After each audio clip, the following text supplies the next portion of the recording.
সপ্তাহের ব্যবধানে বেড়েছে ডিম, মুরগি, সবজি ও কাঁচামরিচের দাম। বিক্রেতারা বলছেন বন্যার কারণে বেড়েছে সবজির দাম। যোগান কমের অজুহাতে ডিম ও মুরগির দামও বাড়তি। তবে ক্রেতাদের অভিযোগ, ব্যবসায়ীরা সিন্ডিকেট করে দাম বাড়িয়েছেন।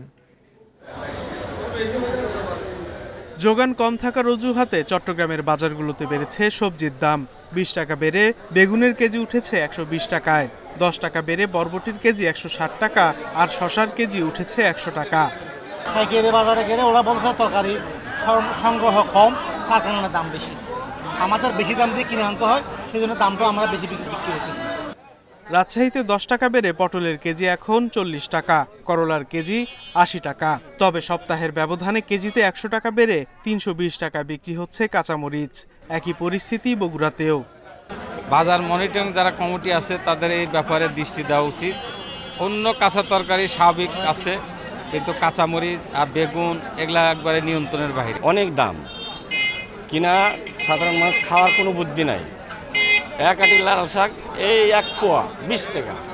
খুলনায় সবজির পাশাপাশি বেড়েছে ডিমের দাম।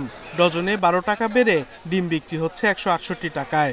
বিগত সরকারের আমল থেকে যে সিন্ডিকেট ছিল, এই সিন্ডিকেটটা ভেঙে যাক এবং আমরা স্বস্তিতে যেন ক্রয় করতে পারি।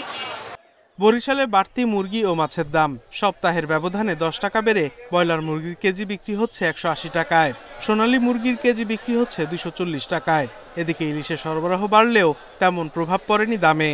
1 কেজি সাইজের ইলিশ বিক্রি হচ্ছে 1900 থেকে 2000 টাকা পর্যন্ত দামে। Sadequr Rahman Siddiqui, independent news.